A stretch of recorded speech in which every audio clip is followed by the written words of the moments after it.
नमस्कार दोस्तों, स्वागत है आपका स्टडी फॉर सिविल सर्विसेज में। वीडियो को पूरा देखिए। कोई भी आपका फीडबैक है, कोई सजेशन है, तुरंत वीडियो में कमेंट करके जरूर बताइए। अच्छा लगे तो वीडियो लाइक जरूर कर लीजिए और ऐसे वीडियो लगातार फ्री में पाने के लिए चैनल को तुरंत सब्सक्राइब कर लीजिए और बेल आइकन को जरूर टैप कर लीजिए ताकि आगे भी सारे वीडियो आपको मिलते रहे। यूट्यूब में फॉलो करते हैं तो प्लीज ये वाला फ्री टेलीग्राम चैनल जरूर ज्वाइन कर लीजिएगा। सारे नोटिफिकेशन, सारे अपडेट यहीं पे आते हैं, ध्यान रखिएगा। स्टडी फॉर सिविल सर्विसेज का कोई भी पेड ग्रुप अगर आपको ज्वाइन करना है तो सिर्फ 8564805690652386089752386445 यही नंबर है हमारे, सिर्फ जहां पे कॉल या व्हाट्सएप कर सकते हैं।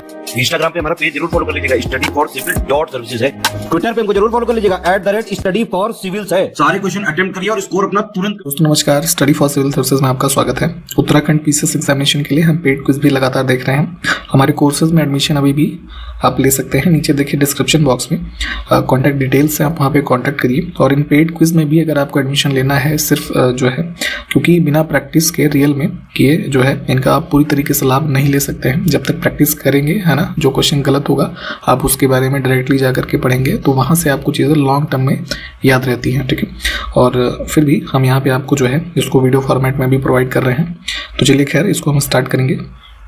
देखिए, दिसंबर 2022 में किस पूर्व महिला खिलाड़ी को राज्यसभा के सभापति यानी कि जो वाइस प्रेसिडेंट होते हैं वो एक्स ऑफिशियो चेयरमैन होते हैं राज्यसभा के, है ना, जगदीप धनखड़ वर्तमान में है।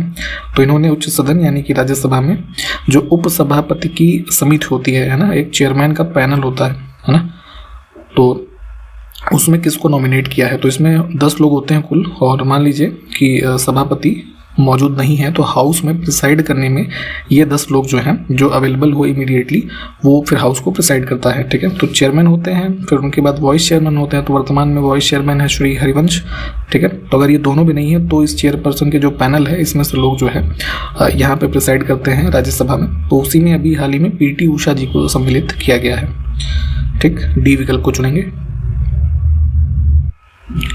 भारत में प्रतिवर्ष 22 दिसंबर को राष्ट्रीय गणित दिवस मनाया जाता है। तो पहली बात तो ये ध्यान रखिएगा कि नेशनल मैथमेटिक्स डे कब होता है, 22 दिसंबर को। और ये जन्म दिवस होता है, बेसिकली बर्थ एनिवर्सरी। एक मैथमेटिशियन थे काफ़ी फेमस, श्रीनिवास रामानुजन, है ना, उनकी बर्थ एनिवर्सरी पे ये गणित दिवस हम मनाते हैं।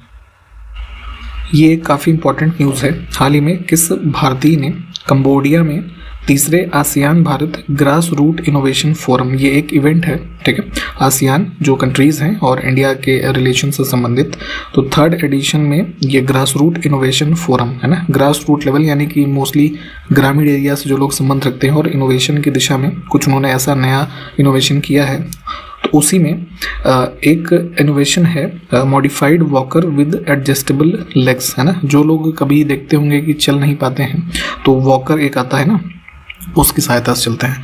तो एक मॉडिफाइड वॉकर ऐसा ही बनाया है जिसके जो पैर होते हैं उस वॉकर के, उसको कुछ एडजस्ट किया जा सकता है। इस इनोवेशन के लिए फर्स्ट प्राइज इसमें जीता है इस कंबोडिया के इवेंट में बिहार की हैं शालिनी कुमारी, ठीक। ध्यान रखिएगा, ये न्यूज़ इंपॉर्टेंट है। अभी हाल ही में एक बच्चे को हार्ट की प्रॉब्लम थी, ठीक है, तो उसको ऑपरेट किया गया है using stem cells. Stem cell के बारे में आप थोड़ा अलग से पढ़िएगा, काफ़ी इंपॉर्टेंट टॉपिक है ये, ठीक है। तो वही पूछा जा रहा था कि किस देश के डॉक्टरों ने प्लेसेंटा के स्टेम सेल का उपयोग करके हार्ट ऑपरेशन में सफलता प्राप्त की है। तो UK में ये ऑपरेशन किया गया था जिसमें स्टेम सेल्स को यूज़ किया गया और इसमें सक्सेसफुली इस बच्चे का हार्ट जो है ना, उसका इलाज किया गया है। आगे देखिए, भारतीय नौसेना के लिए देश का पहला एंटी सबमरीन वॉरफेयर एक हमारा क्राफ्ट है, शेल वाटर क्राफ्ट, है ना। तो इसका नाम है INS अरडाला। इसके बारे में थोड़ा डिटेल में देखना है आपको। इसको लॉन्च किया गया है, इसका निर्माण किस कंपनी ने किया है। तो सबसे इसमें मुख्य बात यह है कि INS अरडाला जो है एंटी सबमरीन ऑपरेशंस के लिए यूज़ किया जाएगा ऐसे वॉरफेयर में, और इसको बनाया है गार्डन रीच शिप बिल्डर्स ने।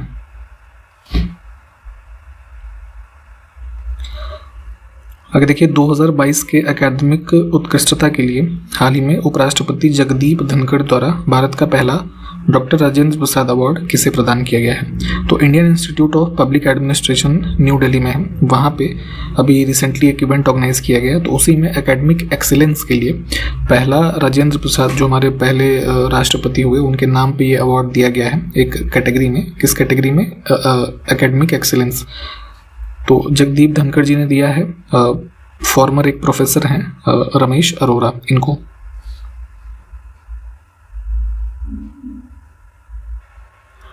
हाल ही में किस देश ने यूक्रेन को अपनी महत्वपूर्ण पैट्रियट मिसाइल रक्षा प्रणाली प्रदान करने की घोषणा की है। तो पता है आपको कि यूक्रेन और रशिया के मध्य जो टेंशन्स लगभग 1 साल से चल रही हैं, तो उसी क्रम में यूक्रेन को सपोर्ट करते हुए यूएस ने अनाउंस किया था वो पैट्रियट मिसाइल सिस्टम एक है, डिफेंस सिस्टम है मिसाइल से ये देने के लिए। क्योंकि आप देखे होंगे कि इस युद्ध में लगभग जो है ज़्यादातर अटैक जो है मिसाइल वगैरह से ही किए जा रहे थे, तो उसी क्रम में है ये। भारत और किस देश के बीच पहला द्विपक्षीय हवाई युद्ध अभ्यास जिसका नाम दिया गया है वीर गार्जियन 2023 ये आयोजित किया जाएगा। तो इसमें जापान शामिल है, ठीक है, भारत और जापान के मध्य हो रहा है ये। आगे है फेयर डिजिटल फाइनेंस, ये थीम है किसका, नेशनल कंज्यूमर डे का 2022 का। कब मनाया गया ये, 24 दिसंबर को, थीम ध्यान रखिएगा। आगे है all the lives we never lived, ये टाइटल है उपन्यास का। तो इसको चुना गया है साहित्य अकादमी पुरस्कार 2022 के लिए। तो इसके लेखक कौन है वही इसमें पूछा जा रहा है। तो ये है अनुराधा रॉय। भारत में पहली बार वर्ल्ड टेबल टेनिस सीरीज की मेजबानी की जा रही है, ठीक है, 27 फरवरी से 5 मार्च के बीच में। किस राज्य में, गोवा में। हाल ही में केंद्र सरकार ने नई दिल्ली में अंतर्राष्ट्रीय मध्यस्थता केंद्र, है ना, ये इसका अध्यक्ष किसे नियुक्त किया गया ये बताना है। तो सुप्रीम कोर्ट के पूर्व में जज थे जस्टिस हेमंत गुप्ता, इनकी अपॉइंटमेंट की गई है इंटरनेशनल आर्बिट्रेशन सेंटर पे। इसमें देखिए बौद्ध ग्रंथ अंगुत्तर निकाय, इसके अनुसार इसमें कितने महाजनपदों का उल्लेख मिलता है। तो महाजनपद आप जानते हैं उनकी संख्या कुल 16 आप पढ़ते होंगे, ठीक। इनकी इन्फॉर्मेशन हमें अंगुत्तर निकाय में मिलती है जो कि एक बुद्धिस्ट टेक्स्ट है। और 16 महाजनपद के बारे में एक जैन टेक्स्ट है, उससे भी इंफॉर्मेशन मिलती है, उसका नाम है भगवती सूत्र, ठीक है, इसको भी ध्यान रखिए। ये 16 महाजनपद की प्लीज एक बार लिस्ट जो है इसके कैपिटल्स कम से कम आपको याद होनी चाहिए। तो उसी में से एक है चंपा, है ना, किस महाजनपद की राजधानी थी, तो ये था जो है अंग महाजनपद, ठीक। वर्तमान में आप जो उज्जैन देखते हैं इसका प्राचीन नाम क्या था यहाँ पे ये बताना है। तो ये है अवंतिका। एंशिएंट एक डायनेस्टी जो है नंदा, है ना, इसके फाउंडर का नाम आपको बताना है। तो ये थे महापद्म नंद। और एसोसिएशन इनका किससे था, तो जो मगध रीजन आप देखते हैं, ठीक है, इस क्षेत्र में इन्होंने रूल किया था। आगे देखें ग्रीक या फिर इनको यूनानी आप कह सकते हैं, ठीक है। इन लेखकों के द्वारा किसको अग्रमीज या जेंड्रमीज कहा गया, ठीक। तो नंद वंश के अंतिम शासक थे जो है ये धनानंद, इनके बारे में कहा जाता था ये। सी विकल्प को चुनेंगे। और जो है इसी में देखते हैं आपके लगभग फिर 314 बीसी में इन पे अटैक होता है चंद्रगुप्त मौर्य का, और फिर इस जो है इनको डिफीट किया जाता है नंदास को पूरी तरीके से। इसमें देखें प्राचीन भारत में पहला विदेशी आक्रमण किन्हीं के द्वारा किया गया था, ठीक है। तो जो है एक पर्शियन किंग था डोरियस फर्स्ट, है ना, इसका नाम ध्यान रखिएगा। लगभग 518 बीसी में इसने सबसे पहले जो है अटैक किया इंडियन जो उस समय की टेरिटरी थी, तो ध्यान रखेंगे, ठीक। उसके बाद फिर जो आगे आते हैं मुस्लिम्स वगैरह वो सब इनके बाद के हैं। तो ईरान विकल्प चुनेंगे। हाइडेस्पीस या फिर इसको वितस्ता का युद्ध भी कहा जाता है। तो वितस्ता किस वर्तमान की जो नदी है उसका पुराना नाम है। अगर आपको ये पता होता तो इस क्वेश्चन को आप थोड़ा गेस कर सकते थे। तो वितस्ता है झेलम नदी का प्राचीन नाम, ठीक है। तो 326 बीसी में किन किन शासकों के बीच यहाँ पे युद्ध हुआ था। तो झेलम नदी के तट पे ही अलेक्जेंडर यानी सिकंदर और पोरस जो पूर्व किंगडम का, है ना, राजा था, इनके मध्य में यहाँ पे हाइडेस्पीस का युद्ध हुआ। अब देखिए उसी का एक्सटेंशन है कि सिकंदर ने भारत पर कब आक्रमण किया। तो वही है यहाँ पे 326 बीसी में ही हाइडेस्पीस युद्ध, और फिर इसके बाद ये जो है इधर से क्रॉस होते हुए तक्षशिला वगैरह ये सब सिकंदर का आक्रमण इसी से संबंधित है। तो 326 ईसा पूर्व हो जाएगा। इसमें देखें हर्यंक वंश के किस शासक को कुणिक कहा जाता था, ठीक है, ये टर्म ध्यान दीजिएगा। तो मगध रीजन में आप देखते हैं हर्यंक वंश की स्थापना जो है हुई, और उसमें अजात शत्रु जो है इसने अपने पिता की हत्या की और उसके बाद जो है गद्दी पर बैठा। इस वजह से इसको कुड़िक कहा जाता है, क्योंकि संस्कृत का ही एक शब्द है कुड़िक, उसका मतलब होता है पिता की हत्या करने वाला, है ना। तो इस वजह से अजातशत्रु को इस शब्द से जाना जाता था। आपको हमें ये बताना है कि किस शासक की हत्या की या इनके पिता का क्या नाम था, है ना, अजातशत्रु के, जिनकी हत्या की थी इन्होंने। कमेंट के माध्यम से जरा बताइएगा। किस शासक ने गंगा एवं सोन नदियों के संगम पर पाटलिपुत्र नामक की स्थापना की? तो वर्तमान का जो पटना का रीजन है ये लगभग यही पाटलिपुत्र होता था। गंगा और सोन नदियां आकर के मिलती हैं। अजातशत्रु का ही पुत्र था जो है ये उदयन, ठीक। इसने पहली बार कैपिटल बनाया था पाटलिपुत्र को। इसके द्वारा ही इसकी जो है फाउंडेशन हुई, ठीक। आगे है मगध किंगडम की प्रथम राजधानी कौन सी थी, ठीक है। तो अभी हमने जैसे पाटलिपुत्र की देखी, बात की ऊपर, है ना। तो सबसे पहले जो इस रीजन की कैपिटल है ये राजगृह है। आगे चल करके जो है पाटलिपुत्र होती है। आगे देखिए, मगध सम्राट बिंबिसार ने अपने राजवैद्य जीवक, है ना, इनका नाम था जीवक, इनको किस राज्य के राजा की चिकित्सा के लिए भेजा था? तो देखेंगे इस टाइम पीरियड पे, बिंबिसार के टाइम पीरियड में जीवक जो है इनके राजवैद्य हुए। और उसी समय अवंती का जो रीजन था, यहाँ के शासक थे प्रद्योत, ठीक। इनका नाम भी ध्यान रखिएगा, इनको जॉइंटिस हो गया था, ठीक। तो उस वजह से जो है जीवक को यहाँ पे भेजा गया था। तो वही यहाँ पे आपसे पूछा गया, अवंती जो है करेक्ट हो जाएगा। नंदवंश का अंतिम सम्राट कौन था, ठीक है। तो ये अभी हमने शायद ऊपर भी बात की, धनानंद थे, ठीक है, सी विकल्प। आगे देखें, किस शासक ने बौद्धों के लिए विख्यात विक्रमशिला विश्वविद्यालय की स्थापना की थी? तो देखिए बात यह है कि इसमें पाल डायनेस्टी में गोपाल के द्वारा फाउंडेशन की गई, उसके बाद धर्मपाल का समय आता है, ठीक। तो उन्होंने बुद्धिस्ट मोनेस्ट्री के रूप में विक्रमशिला की स्थापना की। और यहाँ पे देखेंगे तो पॉपुलर ये हुआ किस नाम से, नालंदा यूनिवर्सिटी के, ठीक है। तो थोड़ा इस इवेंट को डिटेल में भी देखिए, डी को चुनेंगे हम। अब बिहार के रीजन में ही वैशाली में माना जाता है कि विश्व का पहला गणतंत्र स्थापित किया गया था। तो किसके द्वारा किया गया, ठीक। तो यहाँ पे इस रीजन में जो लिच्छवी शासक हुए, ठीक, इनके बारे में ये मान्यता है। अब देखें, अभिलेखीय साक्ष्य से प्रकट होता है कि नंद राजा के आदेश से एक नहर खोदी गई थी, कहाँ, ठीक है। तो इधर ओडिशा कोस्ट जो वर्तमान का है, यहाँ के रीजन में इसको जानते थे कलिंग नाम से, ठीक है। तो हाथी गुम्फा जो इंस्क्रिप्शन है, ठीक है, उसमें ये उल्लेख मिलता है कि जो है नंद राजाओं के उसमें आदेश से इधर कलिंग के रीजन में एक नहर जो है उस समय बनाई गई थी। अब है कि जैन धर्म के संस्थापक इसमें से कौन थे? तो जैनिज्म में आप देखते हैं मुख्य रूप से 24 तीर्थंकर हुए हैं, ठीक है। तो पहले तीर्थंकर थे ऋषभदेव जी, इनसे ही जैन धर्म की फाउंडेशन मानी जाती है। और जो पॉपुलर रूप में आप जानते हैं इनको, महावीर स्वामी को, ये सबसे लास्ट थे 24 नंबर के। अब वही है कि महावीर स्वामी जी के बचपन का क्या नाम था, यहाँ पे ये बताना है। तो इनका नाम था वर्धमान। गौतम बुद्ध जो थे उनके बचपन का क्या नाम था, सिद्धार्थ। अब है कि महावीर स्वामी का जन्म कहाँ पे हुआ था? तो लगभग 540 BC में वर्तमान जो बिहार राज्य है उसके वैशाली रीजन से संबंधित एक स्थल था कुंडग्राम, ठीक, यहाँ पे इनका जन्म हुआ।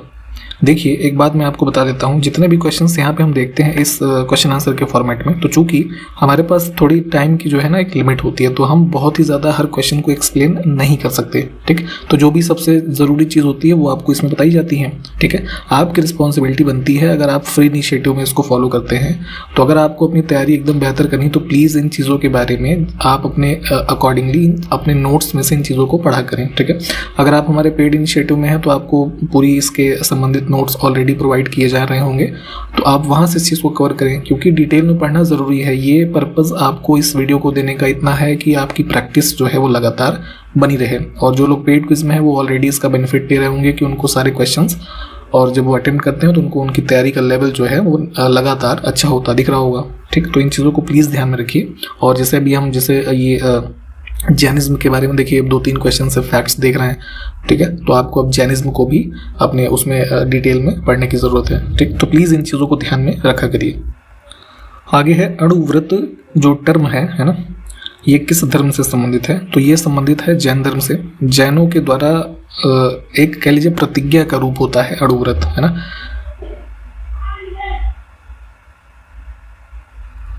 अब देखें जैन साहित्य को क्या कहा जाता है, किस नाम से रेफर करते हैं। तो इसमें बेसिकली होता क्या है कि स्पेशली महावीर स्वामी जी की जो भी प्रीचिंग्स हैं, है ना, जो भी उनकी शिक्षाएं हैं कह लीजिए, उनका कंपाइलेशन उनके फॉलोअर्स के द्वारा किया गया है टेक्स्ट फॉर्मेट में, जिसको हम जानते हैं अगम नाम से, ठीक।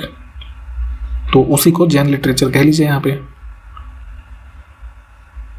ये क्वेश्चन अभी आपको जस्ट ऊपर ही बताया गया था, 24 नंबर के तीर्थंकर थे। आगे है महावीर स्वामी को किस नदी के तट पर ज्ञान प्राप्त हुआ था?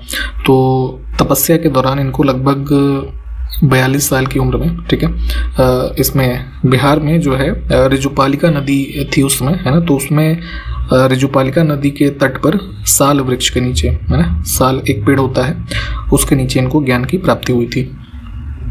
गौतम बुद्ध जी को जो ज्ञान की प्राप्ति हुई, आप ये बताइए किस नदी के तट पे हुई थी? अब है कि जैन धर्म के 23वें तीर्थंकर कौन थे? तो अभी हमने स्टार्टिंग से ही बात की कि पहले जो है ऋषभदेव जी हुए, ऐसे कर करके पूरे 24 लोग हुए। तो इसकी लिस्ट एक बार देख लीजिएगा। 23वें थे जो है पार्श्वनाथ। अब यहाँ पे कुछ शासक के नाम लिखे हैं। तो जैन धर्म को पैटर्नेज देने और उसको बनाने का काम किसने किया? तो चंदेल शासक, खारवेल, चंद्रगुप्त मौर्य, है ना, इन तीनों ने जो है इसको कह लीजिए अडॉप्ट किया। इसमें देखें चंद्रगुप्त मौर्य को जैन धर्म की दीक्षा किसने दी थी?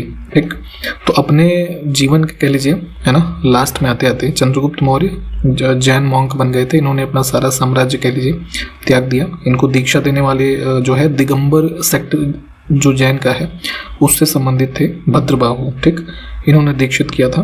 तो ध्यान रखेंगे डी विकल्प। अभी देखा हमने महावीर स्वामी, है ना, इनको जो है ज्ञान की प्राप्ति हुई। तत्पश्चात इनका प्रथम शिष्य कौन बना? ठीक, तो ये थे कौन? जमाली। अब है कि महावीर स्वामी की प्रथम भिक्षुणी कौन बनी? ठीक है, फर्स्ट भिक्षुणी या फिर इंग्लिश में टर्म होता है नन, है ना। तो महिलाओं में सबसे प्रथम थी जो है चंदना, इनका नाम था। आगे है सांची का स्तूप किसने बनवाया है? तो एक वर्ल्ड हेरिटेज साइट है ना, बुद्धिस्ट कॉम्प्लेक्स सांची का स्तूप, जो कि बनवाया गया अशोक के द्वारा। ठीक, कहाँ स्थित है? वर्तमान जो आपका मध्य प्रदेश राज्य है, ठीक है, उसका रायसेन जिला है वहाँ पे।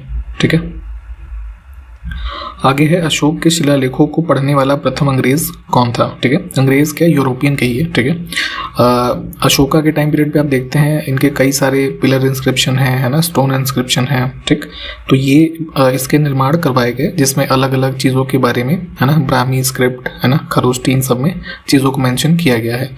तो पहली बार जो है इसको पढ़ने में सक्षम हुआ जेम्स प्रिंसेप। ठीक है, यूरोपियन स्कॉलर था ये। देखिए, महान मौर्य साम्राज्य की स्थापना किसने की थी ये बताना है। तो लगभग 323 बीसी में इसकी स्थापना की थी चंद्रगुप्त मौर्य ने। आगे देखें, चंद्रगुप्त मौर्य ने अपने अंतिम दिन कहाँ गुजारे? तो अभी हमने बात की ऊपर कि अपना साम्राज्य छोड़ने के बाद जो है ये मॉन्क बनते हैं, और साउथ इंडिया में कर्नाटका में है श्रवण बेलगोला। ठीक, यहाँ पे ये मोस्टली सबसे कह लीजिए one of the most visited Jain pilgrimage site है साउथ इंडिया का। यहाँ पे इन्होंने जो है अपने अंतिम दिन गुजारे, और लास्ट में इन्होंने जो है एक स्टारवेशन यानी कि भूखे रहने की प्रक्रिया होती है जैनिज्म में, जिसको संलेखना बोलते हैं, संलेखना या फिर संथारा, है ना, इस प्रक्रिया से अपने जो है प्राण त्यागे थे। ठीक, तो इसको भी ध्यान रखिएगा, श्रवण बेलगोला को चुने।